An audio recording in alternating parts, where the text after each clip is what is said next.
എല്ലാവർക്കും നമസ്കാരം. നമുക്കിന്ന് പെട്ടെന്നൊരു പുളിശ്ശേരി ഉണ്ടാക്കാം. എങ്ങനെയാണെന്നറിയാം? മത്തങ്ങയൊക്കെ ഇട്ടിട്ട് അടിപൊളിയായിട്ട് തേങ്ങ അരയ്ക്കാതെ നമുക്കൊരു പുളിശ്ശേരി ഉണ്ടാക്കാം. അപ്പോൾ അതെങ്ങനെ തയ്യാറാക്കുന്നതെന്ന് നോക്കിയാലോ. നമ്മൾ മത്തങ്ങ ഇട്ടല്ലേ പുളിശ്ശേരി ഉണ്ടാക്കുന്നത്. അപ്പം ഞാൻ ഗ്യാസേൽ ഒരു ചട്ടി വെച്ചു, തീ കത്തിച്ചു. അതിനകത്ത് ഒരു ചെറിയ കഷ്ണം മത്തങ്ങയും അരമുറി തക്കാളിക്കായും കൂടി ഇട്ടു. അപ്പം മത്തങ്ങയ്ക്ക് പുളിയില്ലല്ലോ, അപ്പോൾ ഒരു അരമുറി തക്കാളിയും കൂടി ഇടുക.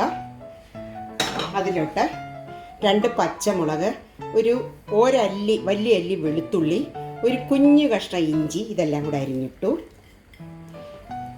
ഇനി നമുക്ക് ഇതിനകത്തോട്ട് ഒരു ഇച്ചിരി മഞ്ഞൾപ്പൊടി, ഇച്ചിരി മുളക് പൊടി എല്ലാം ഒരു ശകലം വീതം മതി ഒഴിച്ചിട്ട് ആവശ്യത്തിന് വെള്ളം ഒഴിച്ച് ഉപ്പും ഇട്ട്, 1 ഗ്ലാസ് വെള്ളമാണ് ഞാൻ ഒഴിച്ചേക്കുന്നത്.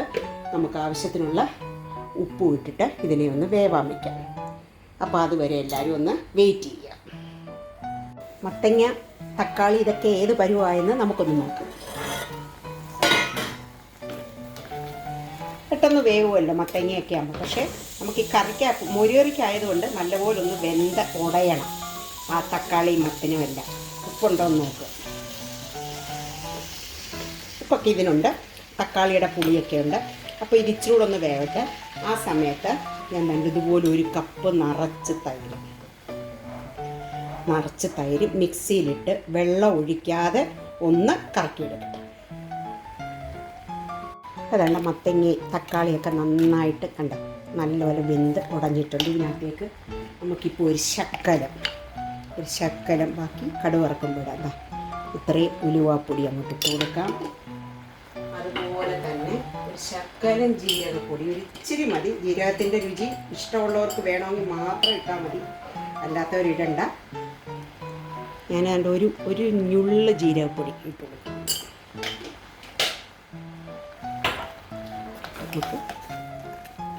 ഇളക്കിയിട്ട് മിക്സിയിൽ ഉടച്ച് വെള്ളം ചേർക്കാതെ ഉടച്ച മോരങ്ങോട്ട് ഒഴിച്ചു കൊടുക്കുക. തീ കുറച്ചിടണേ, ചട്ടിക്ക് നല്ല ചൂടല്ലേ. എന്നിട്ട് നമുക്ക് മിക്സി കഴുകി ഒരു ഇച്ചിരി വെള്ളം ഒഴിക്കാം. ഒരു 1/4 ഗ്ലാസ് വെള്ളം കൂടെ മിക്സി കഴുകി നമുക്ക് ഒഴിച്ചു കൊടുക്കാം.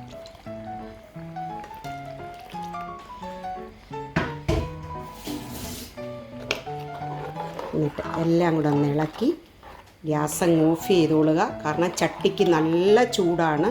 അപ്പോൾ ഈ ചൂട് മതി. നമ്മൾ തിളപ്പിച്ച് കാളനായിട്ട് വറ്റിക്കുന്നൊന്നുമില്ല. ഇത് അന്നന്നത്തേക്ക് ഉപയോഗിക്കാനുള്ള ഒരു മോരുകറിയാണ്. മത്തങ്ങയ്ക്ക് പുളിയില്ലാത്തതുകൊണ്ടും ഇവിടുത്തെ തൈരിന് പുളിയില്ലാത്തതുകൊണ്ടും ഒരു മുറി തക്കാളിയും ഒക്കെ ഇട്ടത്. വെളുത്തുള്ളിയുടെ ഇഞ്ചിയുടെയും ഫ്ലേവർ ഇഷ്ടമുള്ളവർ മാത്രം അത് ഉപയോഗിച്ചാൽ മതി, അല്ലാത്തവരത് ഇടണ്ട. അപ്പോൾ ഇത് ഇപ്പോഴും അതിൻ്റെ ആവശ്യത്തിന് മോരൊഴിച്ച് കഴിഞ്ഞപ്പോൾ ഉപ്പൊക്കെ ഉണ്ടോ എന്ന് നോക്കുക. എല്ലാം ഉണ്ട്.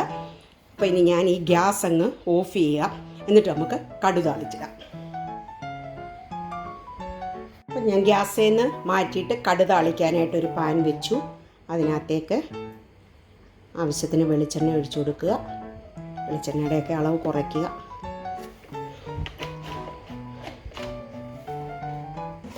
ചൂടാകട്ടെ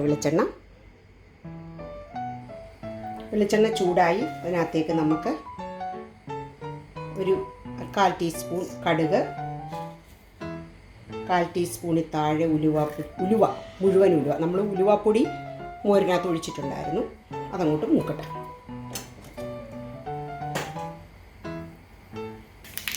കടുക് പൊട്ടി അതിനകത്തേക്ക് നമ്മൾ കറിവേപ്പിലയും 2 പച്ചമുളകും ഇട്ട് കൊടുക്കുക. ഒരു പിഞ്ച് മുളകും കൂടെ അങ്ങോട്ട് ഇട്ട് കൊടുക്കുക. എന്നിട്ട് നമ്മൾ എന്ത് ചെയ്യും? ഗ്യാസ് ഓഫ് ചെയ്തിട്ട് നമുക്കിത് മോരുകറിയിലേക്ക് എടുത്തു വയ്ക്കാം.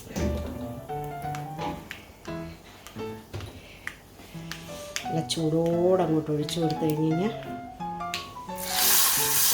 നമുക്ക് ഇച്ചിരി അങ്ങോട്ട് ഒഴിച്ചു കൊടുക്കാം. ഇച്ചിരി നേരം കഴിഞ്ഞ് നമുക്ക് ഇളക്കാം. ഒന്ന് അടച്ചു വെക്കാം. ഇപ്പോൾ ആ മോരുകറി നമുക്കൊന്ന് ഇളക്കി ഉപ്പും ഉലുവായിട്ട് ടേസ്റ്റും ഒക്കെ ഉണ്ടോ എന്ന് നോക്കാം. കണ്ടില്ലേ, ആ മുളക് പൊടി ഇടുമ്പോൾ മുകളിൽ ഇങ്ങനെ കിടക്കുന്ന കാണാൻ നല്ല ഭംഗിയാണ്. അപ്പം എല്ലാവരും ഇതുപോലെ മത്തങ്ങ വീട്ടിലിരിക്കുമ്പോൾ അതെടുത്തിട്ട് ഇതുപോലൊന്ന് മോരുകറി ഉണ്ടാക്കണം. എല്ലാം അടിപൊളിയാണ്. ഇഞ്ചിയുടെയും വെളുത്തുള്ളിയുടെയും പച്ചമുളകിൻ്റെയും എല്ലാം ടേസ്റ്റും ഉണ്ട്. നമുക്ക് തേങ്ങ ഇല്ലെന്ന് അയ്യോ തേങ്ങ ഇല്ല മോരുകറി വെക്കാൻ പറ്റുന്നില്ലല്ലോ എന്നൊന്നും ചിന്തിക്കേണ്ട. ഇതുപോലെ എന്തെങ്കിലും ഒരു കഷ്ണം ഇട്ടിട്ട് മോരുകറി ഉണ്ടാക്കാൻ. കഷ്ണം വേണമെന്ന് നിർബന്ധമില്ല. മത്തങ്ങയൊക്കെ ഈ കിറ്റ് വാങ്ങിക്കുന്നതിനകത്തിരുന്ന് ചീത്തയായി പോകത്തതേ ഉള്ളൂ. ചിലർക്കൊന്നും എലിശ്ശേരി ഒന്നും ഇഷ്ടമല്ല. പിന്നെ സാമ്പാറിലിടും, തൊണ്ടെടുത്തിട്ട് തോരൻ വയ്ക്കും. അപ്പം അതിൻ്റെ മാതള ഭാഗം എടുത്ത് ഇതുപോലെ മോരുകറി വെച്ചാൽ അടിപൊളി ടേസ്റ്റാണ്. നമുക്ക് വേറെ കൂട്ടാനൊന്നും വേണ്ട.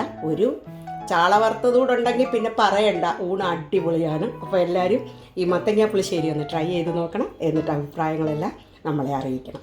ഇനി വീണ്ടും ഒരു വീഡിയോ ആയി കാണുന്നിടം വരെ എല്ലാവർക്കും നമസ്കാരം.